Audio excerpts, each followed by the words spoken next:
Hello friends, welcome to ஆனஸ் kitchen.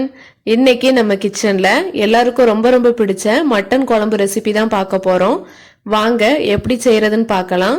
First stove on பண்ணி ஒரு குக்கர் வச்சுக்கலாம்.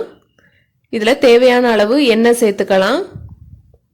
எண்ணெய் சூடாகட்டும். இங்க ஒரு 2 மீடியம் சைஸ் தக்காளி எடுத்து அதை நீளமா கட் பண்ணி வச்சிருக்கிறேன். அப்புறமா 2 மீடியம் சைஸில் இருக்கிற பெரிய வெங்காயம் அதையும் நீளமாக கட் பண்ணி எடுத்துருக்கிறேன். அப்புறம் ஒரு சின்ன உருளைக்கிழங்கு அதையும் கட் பண்ணி வச்சுருக்கிறேன். இப்போ எண்ணெய் காஞ்சிட்டு இதில் கடுகு சேர்த்துக்கலாம். கடுகு பொரிஞ்சதும் கருவேப்பிலை சேர்த்துக்க போகிறோம். அதுக்கப்புறமா நம்ம கட் பண்ணி வச்சுருக்கிற பெரிய வெங்காயம் அதையும் சேர்த்துக்கலாம். வெங்காயம் நம்ம பிரியாணிக்கெல்லாம் வதக்குவோம்ல, அது மாதிரி நல்லா வதங்கணும்னு இல்லை, லைட்டாக வதங்கினாலே போதும்.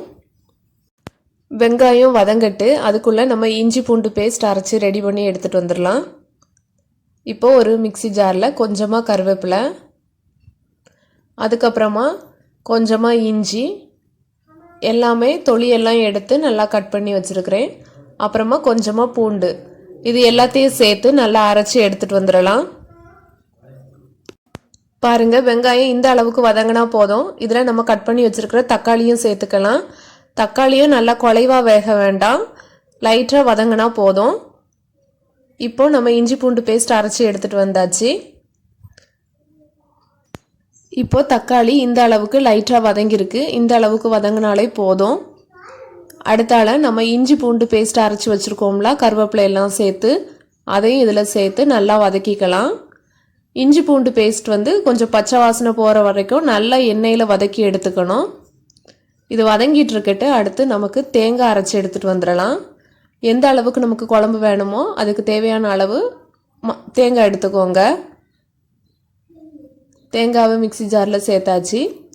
அதுக்கப்புறமா பாதி அளவு பெரிய சைஸ் வெங்காயத்தை எடுத்து கட் பண்ணி வச்சுருக்கிறேன். இதையும் நம்ம சேர்த்துக்க போகிறோம். அதுக்கப்புறமா இது கூடவே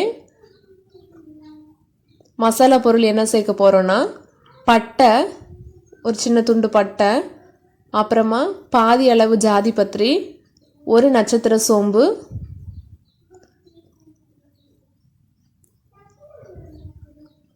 நட்சத்திர சோம்பை நம்ம பிச்சு சேர்த்துக்கலாம்.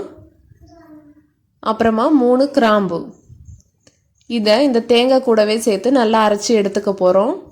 தேவையான அளவு தண்ணி சேர்த்து அரைச்சி எடுத்துகிட்டு வந்துடலாம். இப்போ நம்ம கட் பண்ணி வச்சுருக்கிற உருளைக்கிழங்கு அதையும் இதில் சேர்த்துக்கலாம். அப்புறமா இதில் மசாலா பொருட்கள் ஆட் பண்ண போகிறோம். 1/2 டீஸ்பூன் அளவுக்கு சோம்பு தூள். உங்கள்கிட்ட சோம்பு தூள் இல்லைன்னா தேங்காய் அரைக்கும் போதே சோம்பு போட்டு அரைச்சி எடுத்துக்கோங்க. அதுக்கப்புறமா 1/4 டீஸ்பூன் அளவுக்கு சீரகத்தூள், அப்புறமா 1/4 டீஸ்பூன் மஞ்சள் தூள், அதுக்கப்புறமா 1/4 டீஸ்பூன் மிளகாய் தூள்,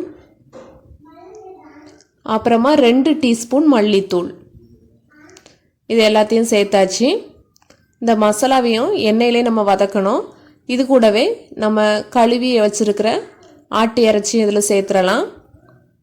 மட்டனை இதில் சேர்த்தாச்சு. இப்போ இந்த மசாலா இறைச்சி எல்லாத்தையும் நம்ம எண்ணெயிலே கொஞ்சம் நேரத்துக்கு வதக்க போகிறோம். நல்லா மிக்ஸ் பண்ணிக்கலாம். மசாலா எல்லாம் நல்லா மிக்ஸ் ஆகட்டும். எண்ணெயிலேயே நம்ம மசாலா இறைச்சி எல்லாத்தையும் நல்லா வதக்கி எடுத்துட்டோம். வதக்கிட்டு இருக்கும்போதே இடையில உப்பு சேர்த்துக்கோங்க. 1 டீஸ்பூன் அளவுக்கு நான் இப்போ உப்பு சேர்த்துருக்கிறேன். எல்லாத்தையும் நல்லா மிக்ஸ் பண்ணியாச்சு. இப்போ நம்ம தேங்காய் அரைச்சி எடுத்துகிட்டு வந்திருக்கோம் பேஸ்டாட்டு. அந்த கறி மசாலா பொருள் எல்லாம் சேர்த்து அரைச்சி எடுத்துகிட்டு வந்த தேங்காய் பேஸ்ட்டை சேர்த்துடலாம். தேங்காவையும் நல்லா மிக்ஸ் பண்ணிவிட்டு அடுத்து குழம்புக்கு தேவையான அளவு தண்ணி சேர்த்துற வேண்டிதான். இது இட்லிக்கு தோசைக்கு எல்லாம் தொட்டு சாப்பிட ரொம்பவே டேஸ்ட்டாக இருக்கும். அதனால் நம்ம கிரேவி மாதிரி இன்றைக்கி வைக்காமல் நல்லா தண்ணியாக வைக்க போகிறோம்.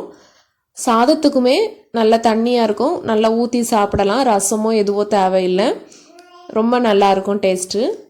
நீங்களும் இந்த ரெசிபியை ட்ரை பண்ணி பாருங்கள். எப்படி இருந்துன்னு உங்களோட ஃபீட்பேக் அண்ட் கமெண்ட்ஸ் எனக்கு தெரியப்படுத்துங்க. தேவையான அளவு தண்ணி சேர்த்தாச்சு. இந்த டைமில் குழம்புக்கு காரம் அதுக்கப்புறமா உப்பு எல்லாமே கரெக்டாக இருக்கான்னு செக் பண்ணிக்கோங்க. நல்லா மிக்ஸ் பண்ணியாச்சு. நம்ம காரம் உப்பு எல்லாமே செக் பண்ணிவிட்டு குக்கரை மூடி வச்சிடலாம். மல்லித்தலை இருந்தால் லாஸ்ட்டில் கொஞ்சமாக சேர்த்துக்கலாம். இந்த அளவுக்கு கொஞ்சமாக மல்லித்தலை, இதையும் பொடியாக கட் பண்ணி குழம்புல இப்போ சேர்த்துக்க போகிறோம். இப்போ நம்ம குக்கரை மூடி வச்சுட்டு ஒரு 6லேருந்து 8 விசில், உங்கள் குக்கரை பொறுத்து விசில் வச்சுக்கோங்க. மட்டன் தான் டக்குன்னு வெந்துடும். 6லேருந்து ஒரு 8 விசில் ப்ரெஷர் குக் பண்ணி எடுத்துக்கலாம். நான் 8 விசிலுக்கு ப்ரெஷர் குக் பண்ணி எடுத்தேன். நமக்கு லாஸ்ட்டில் குழம்பு வெந்து ரெடியான பிறகு குழம்பு கொஞ்சம் வத்தி கிடைக்கும். அதனால் தண்ணி இட்லிக்கு தோசைக்கெல்லாம் ஊற்றி சாப்பிட்ற மாதிரி இருந்தால் கொஞ்சம் அதிகமாக சேர்த்துக்கணும். தண்ணி சேர்க்குறதுனால குழம்போட டேஸ்ட் மாறாது, ரொம்பவே நல்லாயிருக்கும். இட்லிக்கெல்லாம் தொட்டு சாப்பிட ரொம்ப அட்டகாசமான டேஸ்ட்டில் இருக்கும். நீங்களும் இந்த ரெசிபியை ட்ரை பண்ணி பாருங்கள் கண்டிப்பாக. இது வரைக்கும் நீங்கள் ஆனிஸ் கிச்சனை சப்ஸ்கிரைப் பண்ணலைன்னா சப்ஸ்கிரைப் பண்ணிக்கோங்க. அப்படியே கூட வர பெல் ஐக்கானையும் கிளிக் பண்ணிக்கோங்க. அப்போ தான் நான் போடுற எல்லா வீடியோஸும் உங்களை சேரும். இப்போ கேஸ் போயிடுச்சு. நம்ம குக்கரை ஓப்பன் பண்ணி பார்த்துடலாம். பாருங்கள் எந்த அளவுக்கு க்ரீமியாக எம்மியாக இருக்குன்னு. ரொம்பவே சுவையான மட்டன் குழம்பு ரொம்ப அழகாக ரெடி ஆயிடுச்சு. நல்லதே சாப்பிடுங்க, நலமாக இருங்க. தேங்க்ஸ் ஃபார் வாட்சிங்.